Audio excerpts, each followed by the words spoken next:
وزیر اعلیٰ پنجاب سردار عثمان بزدار کی زیر صدارت صوبائی کابینہ کا 29واں اجلاس کورونا وبا کی تازہ صورتحال، حکومتی اقدامات اور علاج معالجے کے انتظامات کے حوالے سے کابینہ کو بریفنگ دی گئی۔ کابینہ کو سالانہ ترقیاتی پروگرام اور صوبے کی مالی پوزیشن کے حوالے سے آگاہ کیا گیا۔ گندم خریداری مہم کے بارے میں بھی کابینہ کے شرکاء کو بریف کیا گیا۔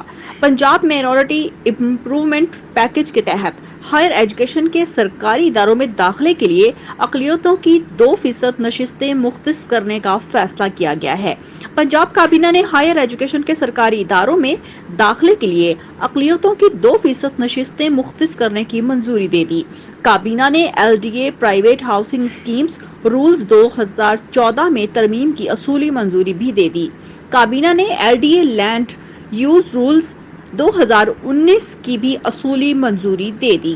LDA پرائیویٹ ہاؤسنگ اسکیمز سے متعلقہ امور کا جائزہ لینے کے لیے کمیٹی تشکیل۔ کابینہ نے صوبے میں غیر ضروری اخراجات پر پابندی عائد کر دی۔ صوبے میں سخت مالیاتی ڈسپلن نافذ کرنے کا فیصلہ۔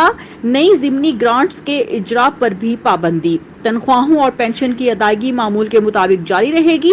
کابینہ کی اسٹینڈنگ کمیٹی برائے قانون سازی کے ٹرمز آف ریفرنس میں ترمیم کی منظوری۔ پنجاب انوائرمنٹل ٹریبونل لاہور کے لیے ممبر ٹیکنیکل کی تقرری سے متعلقہ ضروری امور کو جلد حتمی شکل دینے کی ہدایت۔ کابینہ نے آلٹرنیٹ ڈسپیوٹ ریزولوشن ایکٹ 2019 اور accreditation authority and framing of alternate dispute resolution rules 2020 کی منظوری دے دی۔ ملتان میں محکمہ خوراک کی پرانی عمارت میں 100 بستروں پر مشتمل اسپتال کے قیام کے منصوبے کا جائزہ لینے کے لیے وزارتی کمیٹی تشکیل۔ ذخیرہ اندوزوں کے خلاف بلا امتیاز کارروائی جاری رہے گی۔ ڈاکٹروں کی تنخواہوں سے کورونا فنڈ کے لیے کی جانے والی کٹوتی واپس ہوگی۔ کورونا کے مریضوں کے علاج معالجے میں مصروف ڈاکٹروں اور دیگر عملے کو اپریل سے اضافی تنخواہ بھی ملے گی۔ کورونا وبا پر قابو پانے تک اضافی تنخواہ ملتی رہے گی۔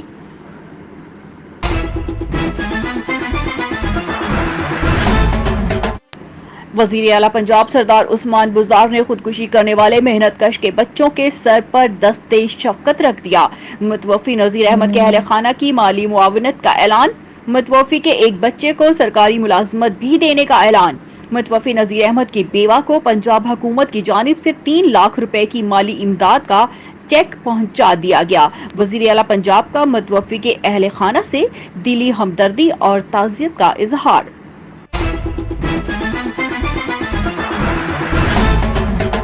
ڈپٹی کمشنر ٹوبہ ٹیک سنگھ محترمہ آمنہ منیر صاحبہ کی ہدایت پر additional deputy commissioner revenue Muhammad Shah Rukh نیازی گندم خریداری مراکز اور فیلڈ میں خریداری گندم کے حوالے سے ہونے والے کاموں کا جائزہ لے رہے ہیں۔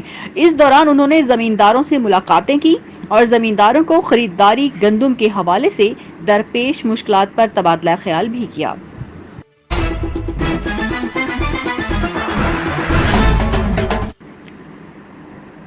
ڈپٹی کمشنر ٹوبہ ٹیک سنگھ آمنہ منیر صاحبہ ہمراہ additional deputy commissioner revenue Muhammad Shah Rukh نیازی رمضان المبارک کے ماہ مقدس میں اشیاء خورد و نوش کی قیمتوں کے بارے ڈسٹرکٹ پرائس مجسٹریٹس اور انجمن تاجران کی صدارت کر رہے ہیں۔ اس موقع پر انہوں نے کہا کہ ماہ سیام میں عوام کو معیاری اشیاء خورد و نوش کی ارزاں نرخوں پر فراہمی کو یقینی بنائیں گے۔ انہوں نے تاجر برادری پر زور دیا کہ وہ جائز منافع رکھ کر بہترین اشیاء کی فراہمی میں اپنا کردار ادا کریں اور دین و دنیا میں سرخرو ہوں۔ اس موقع پر ADC جی سید تنویر مرتضی شاہ، ADC فائنانس منور حسین گورایا، ڈسٹرکٹ مانیٹرنگ آفیسر اقرا مصطفیٰ، اسسٹنٹ کمشنر رضوان الحق پوری ٹوبہ، مرحبا نعمت پیر ماہل، نوشین اسرار کمالیہ، سندس Haris Gojra, DO industries Muhammad Khawar, DO marketing Zahid Sharif, deputy DO agriculture Muhammad Akram, secretaries market committee سمیت انجمن تاجران کے صدور اور جنرل سیکرٹریز بھی موجود تھے۔